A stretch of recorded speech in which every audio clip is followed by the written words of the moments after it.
Aksi pemukulan seorang pengendara mobil terhadap petugas pengisian bahan bakar umum atau SPBU di Sampang, Madura, Jawa Timur terekam CCTV.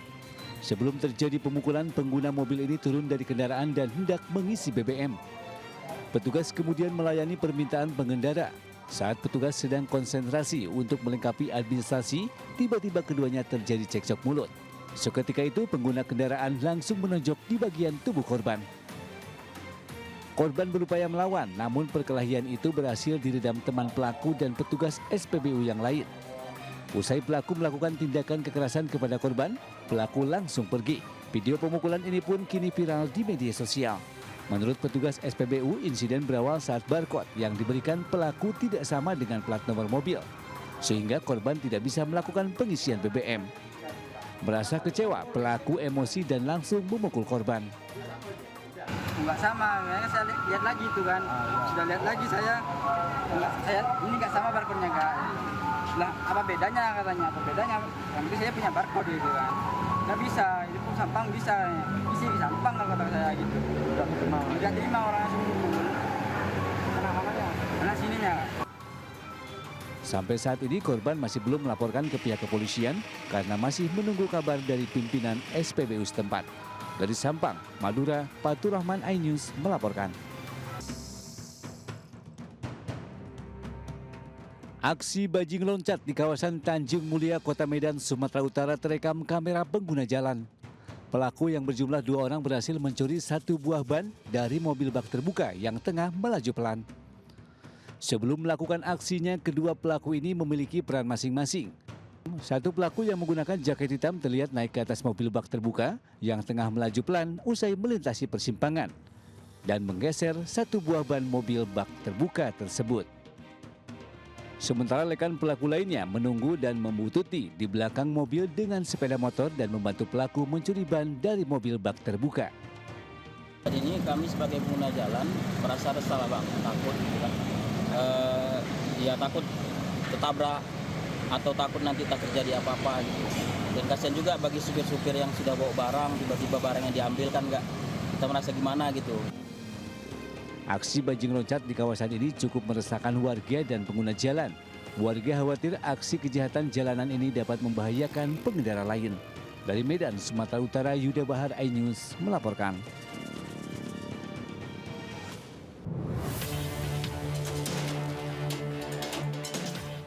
Maraknya kasus tawuran serta aksi anarkis geng motor yang rata-rata pelakunya siswa pelajar membuat Gubernur Jawa Barat Deddy Mulyadi membuat gebrakan baru.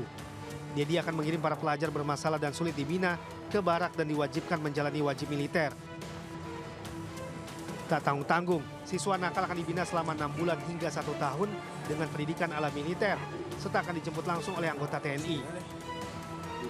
Rencananya program ini akan dimulai pada bulan Mei mendatang, dengan target anak-anak yang tertangkap tawuran, geng motor ataupun terlibat tindak kriminal. Diharapkan program ini menjadi solusi jitu untuk menangani kenakalan remaja yang kian marak terjadi. Nanti mana sih anaknya? Nanti ada anak yang tawuran di jalan, kita akan bawa. Nanti saya panggil orang tuanya mau gimana? Sanggup masih mendidik atau kita sekolahkan di sekolah militer? Nanti di komplek tentara atau di komplek polisi, kita sekolahkan di situ selama 1 tahun, minimalnya 6 bulan. Sementara itu Deddy menyikapi dengan santai ultimatum Ormas Grip.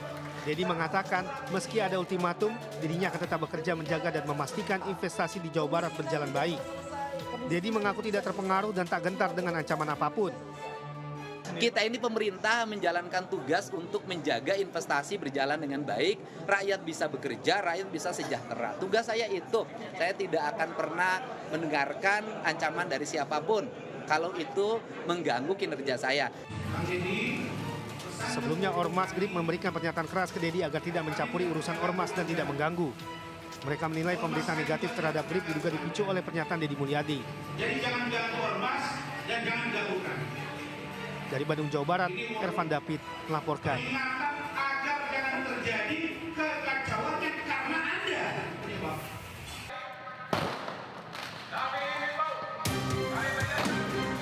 Kericuhan mewarnai eksekusi bangunan dan lahan seluas 4.000 meter persegi di Jalan Andi Pangeran, Petarani, Kota Makassar, Sulawesi Selatan.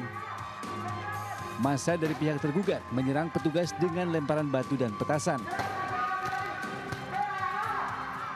Untuk memukul mundur massa, petugas terpaksa melepaskan tembakan gas air mata dan mobil water cannon untuk membuka barikade yang ditutup massa. Untuk mengawal proses pembongkaran, Polrestabes Makassar juga menurunkan 900 personil. Jadi tentu memang ada perlawanan berdasarkan analisa intelijen kami, sehingga kami menyesuaikan kekuatan personil yang kami turunkan. Jadi terkait mengenai masalah pelaksanaan hari ini, yang memang sudah lama mau dilakukan eksekusi, alhamdulillah hari ini berjalan. Tentu dalam hal itu memang ada perlawanan. Oleh karena itu disesuaikan dengan kekuatan personil yang ada. Sebelumnya, sengketa bangunan dan lahan seluas 4.000 meter sudah terjadi sejak tahun 1996 antara penggugat atas nama Edi Aliman dan tergugat atas nama Riki Tadiawan. Setelah melalui proses panjang, pihak penggugat Edi Aliman memenangkan gugatan di PN Makassar hingga dilakukannya proses eksekusi. Sementara itu, pihak tergugat mengaku proses sengketa belum sah dan masih dilakukan proses banding di Pengadilan Tinggi dan belum dilakukan putusan atas sengketa keduanya. Dari Makassar, Sulawesi Selatan, Julius Bin iNews melaporkan.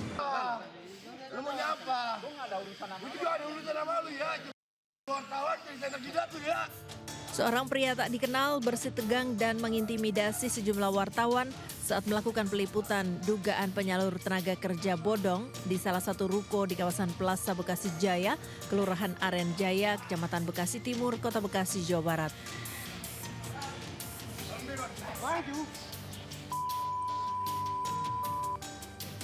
Namun aksi pria yang diduga penghuni ruko akhirnya dilerai oleh warga.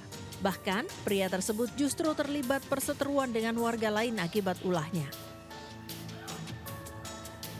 Sebelumnya, viral di media sosial sebuah ruko di Plaza Bekasi Jaya yang digunakan perusahaan penyalur tenaga kerja mewajibkan para pencari kerja membayar sejumlah uang mulai dari 600.000 hingga 1,8 juta rupiah agar bisa disalurkan ke sejumlah perusahaan besar yang mereka cantumkan.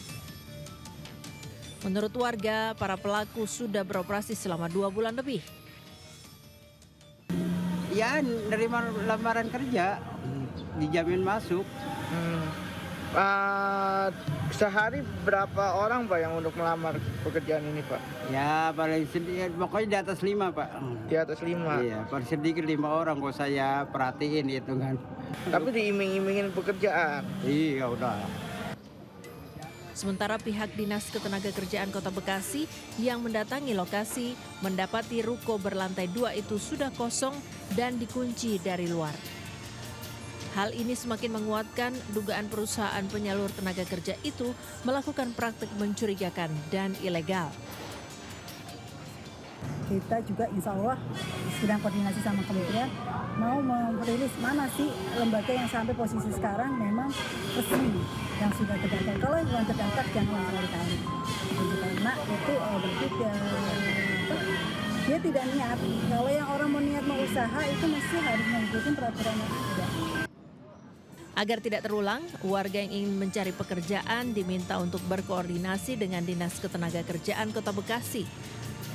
Sementara untuk kasus dugaan penipuan sedang ditangani pihak Polres Metro Bekasi Kota dan Polsek Rawalumbu. Dari Bekasi, Jawa Barat, Rahmat Hidayat, iNews melaporkan.